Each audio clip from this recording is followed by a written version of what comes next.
Hi Scorpio, this is Job. Welcome po sa ating channel. By the way, Scorpio, this is your first half of February. Monthly Goodbye Tarot reading from February 1 to February 15, 2026. Gamitin ang reading na ito bilang gabayin lamang. Tandaan Scorpio, ito po ay general reading.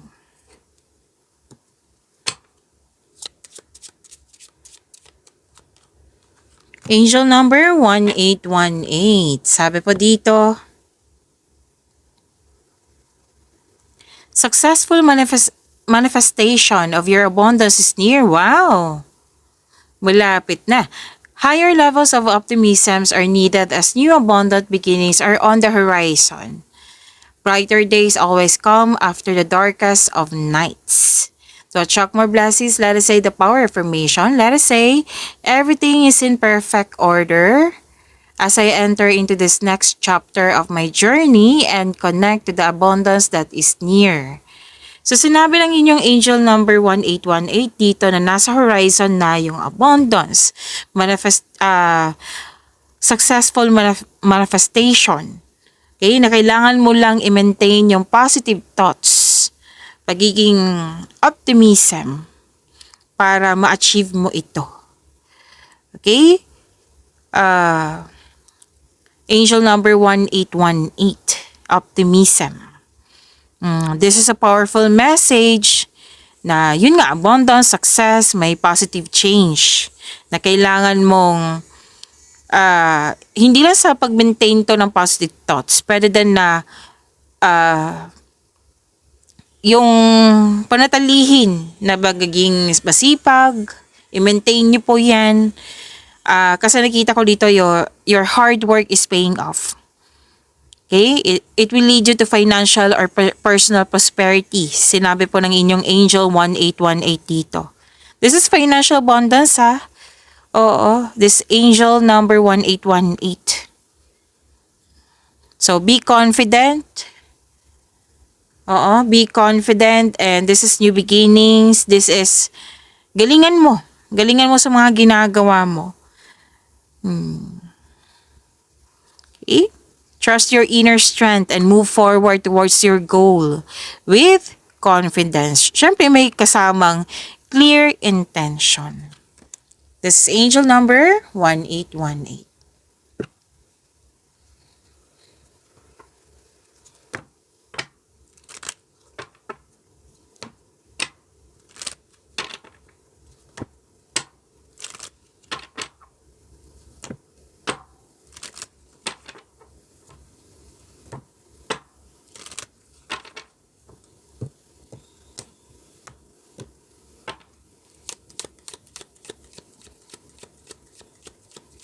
Maraming salamat po sa mga hindi nag-skip ng ads. Subscribe na po kayo sa ating channel at click bell notification para updated po kayo sa bagong video natin, Scorpio. Para sa mga gusto magpa-reading po, comment po kayo ng personal reading and check my reply sa comment section. Ang ganda naman, Scorpio. Maganda po.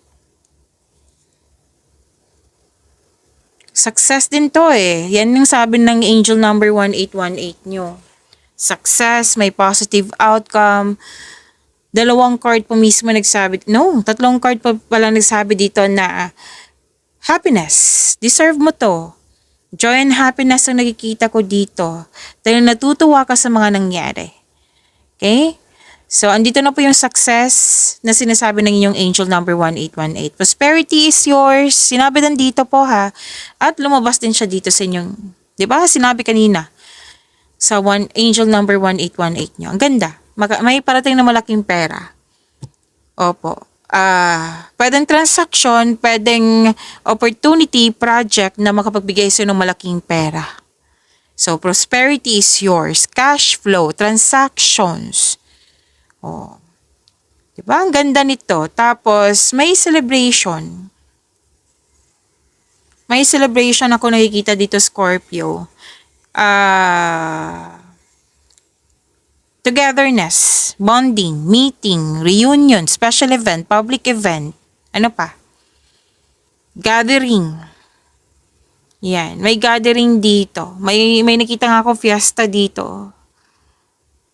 fiesta, festival, anniversary, birthday. Basta togetherness po ito. Grupo ng tao ang nakikita ko dito. At kitang-kita ko dito sa tatlong card mo na ito. Happy kayo. You deserve this, Scorpio. Claim nyo na.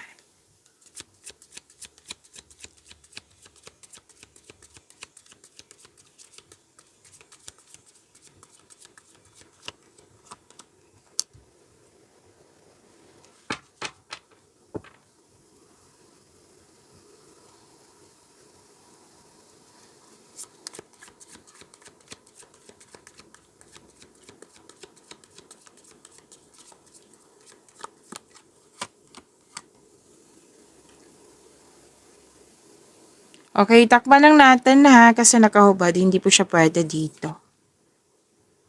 Don't you worry. I-reading natin yan.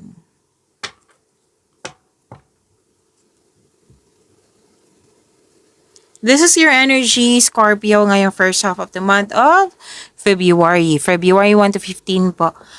Scorpio, may celebration din dito, which is na-clarify po siya dito. Diba kanina? Oh, may celebration ako nakikita dito. Yes, togetherness, special event, public event. May community ako nakikita dito eh. So may gantimpala kang matatanggap, maaring mana ito or promotion or recognition. Some of you magbabakasyon, posibleng out of town din to. Pwede din na sa bahay kasi may nakita kong bahay dito. And yes, may kasiyahan. May kasiyahan talaga ako nakikita dito. Pwedeng kasal, yung fiesta, oo, andito din. I-clarify sa tarot cards nyo. And kahit ano, monthsary, anniversary, birthday, or na-achieve na, pagtatapos na nag-celebrate kayo, happiness pa rin yung nakikita ko dito, Scorpio. You deserve this.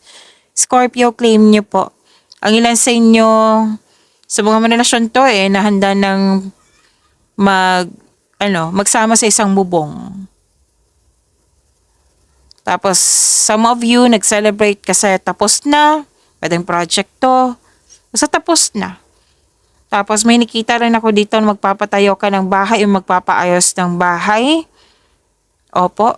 Tapos, nagkaroon ng stability. Kung dati, hindi nagkaroon ng stability, like for example, emotion to. O ngayon, magiging stable na. Like for example, yung hindi nagkasundo noon, ngayon, magkakasundo na.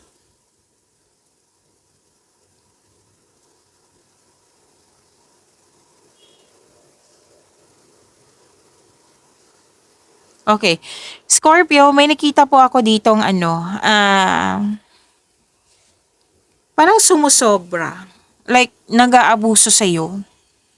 Nag-react ka na dito eh. Some of you nag-react. Kasi sumusobra na. Like, naging prank ka si Scorpio. And naunawaan ko naman kasi may tao talagang pag sobra, di ba? Nagtitimpi ka, o teka, parang inaabuso na ako nito, tapos ilang beses na paulit-ulit na lang, tapos ayun, sumabog. Naging prank ka nito eh. At may nakita ako ditong concern po, Scorpio, regarding sa controlling person.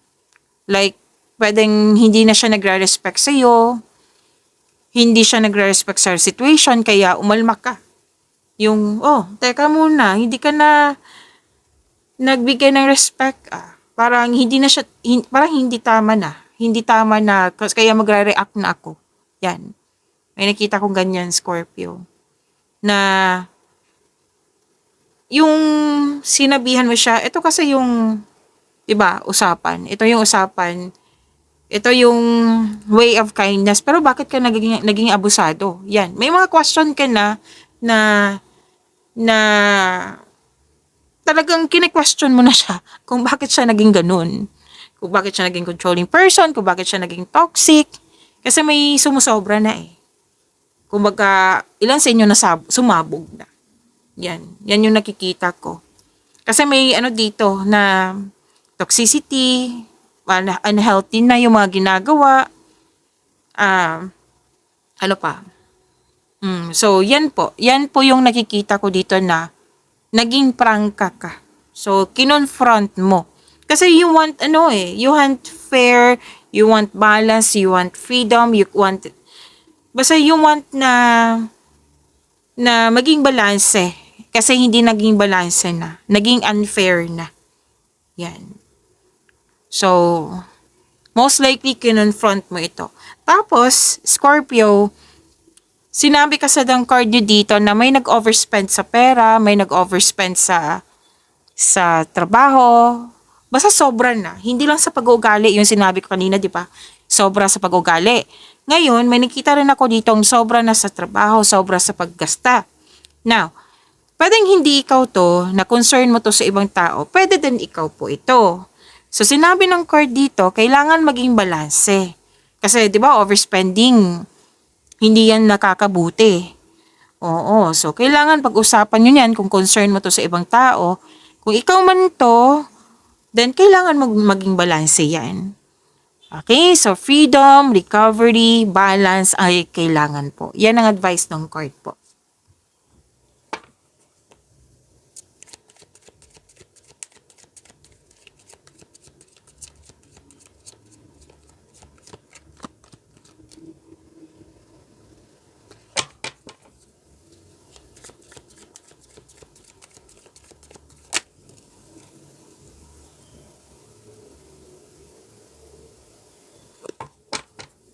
Inom muna akong tubig, Scorpio.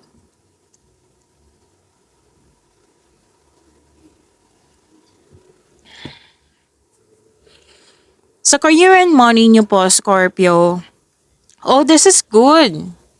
Kasi sinabi ng inyong angel number 1818 dito na optimism. Na i-maintain yung positivity, which is ginawa mo nga naman. Which is good. Ang ganda nito. Oh, happiness pa rin yung nakikita ko dito. Scorpio, from here to here. Diba ito? Tatlong card na ito nagsabi na happy ka. Exciting opportunities. Magkakaroon po ng financial growth. Makaka-receive ka din ng acknowledgement that you deserve. Yes, this is recognition po. Tapos, nakikita ko dito na may bata dito or mga bata na nagbibigay ng happiness sa iyo. Pwedeng customer mo to. Tapos, may business partner ka na family member mo. Maaari na tinutulungan ka ng family mo sa iyong negosyo, sa inyong mga ginagawa or plano mo sa buhay na nagdudulot ito ng happiness sa iyong buhay. Kasi, kung bad trip ka noon, ngayon happy ka na. Oo, nakikita ko dito you're feeling healthier inside and out. Kung stress ka noon, ngayon hindi na. Na-overcome mo na yung mga sadness or illness, yung nagbibigay ng bigat sa iyo. Wala na. Recovery ka sa to. Which is kailangan naman, di ba? Kasi sinabi ng inyong energy cards dito kanina na kailangan ng recovery. So, dito sa career and money, may recovery. So, happy ka dito. May success, achievement, may parating na blessings that will lead you to happiness po. Kasi, ito ay magandang kalusugan, kaligayahan, kaaya-ayang pakiramdam. Nagkaroon din ng reunion din to eh. Reunion din. Wow. Maaaring may kasal nga. Or any kind of party. Kasi sinabi din dito eh. Nagkikita ko pa nga na nag-serve ka or nag-donate ka or nagbigay ka ng pera para sa celebration. May nakikita kong ganyan, Scorpio. So, this is good. You're feeling healthier inside and out. At least, diba? Na-overcome na. So, which is ni-require ni Angel 1818 dito na magiging optimism, more on positivity, and dito din po sa career and money mo. So, satisfaction ang nakikita ko dito.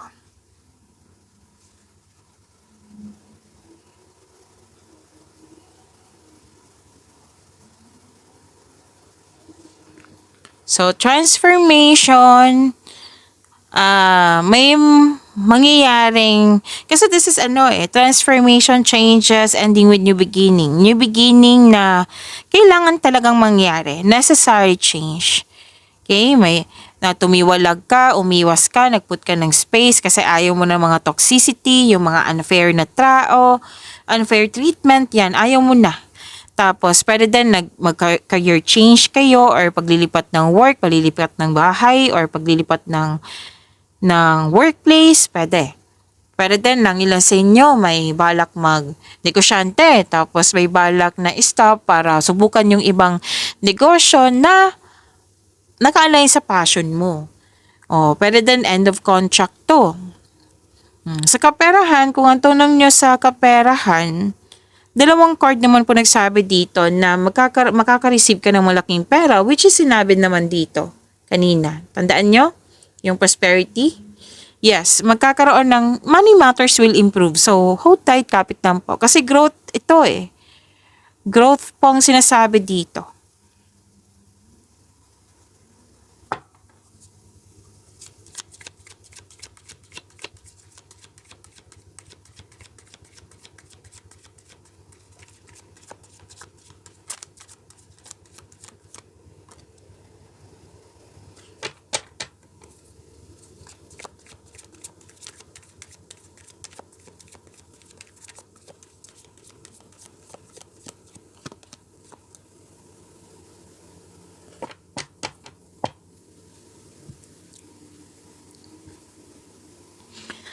By the way, this is your love life, self-love, partnership, and romance. And huwag niyong kalimutan na mag-subscribe sa channel natin at i-click yung bell notification para updated po kayo sa reading natin.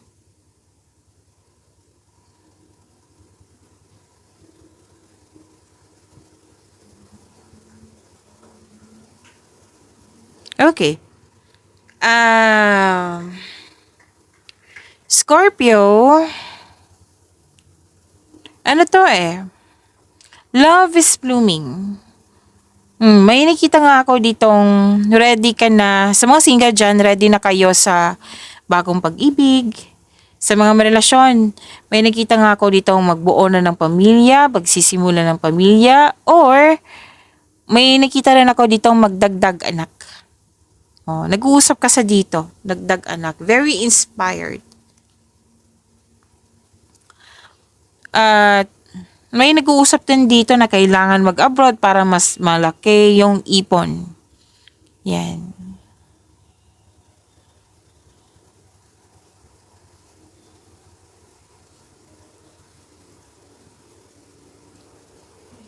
Sa mga single dyan, nakikita ko kasi dito na marami kang nagustuhan or marami kang niligawan or maraming maliligaw.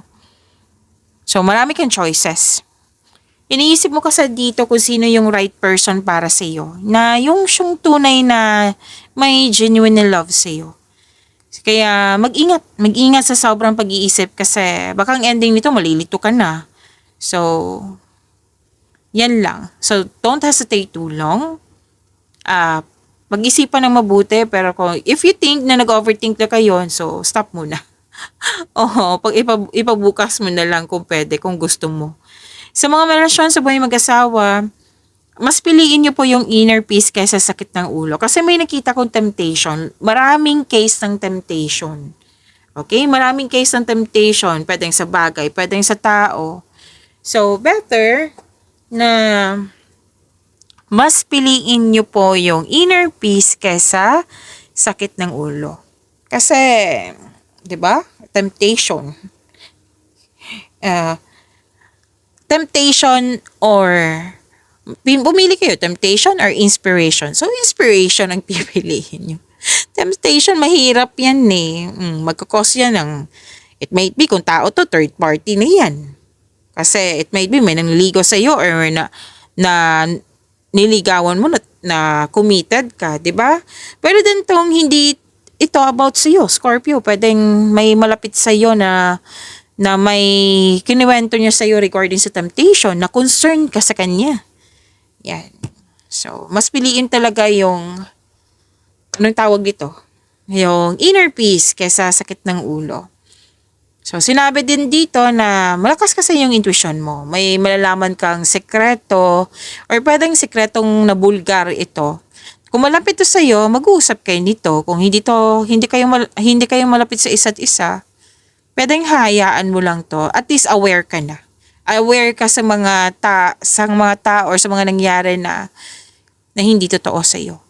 Okay? So yan po, pagyamanin niyo po yung blessings na binigay sa inyo, Scorpio. See you tomorrow. Maraming salamat.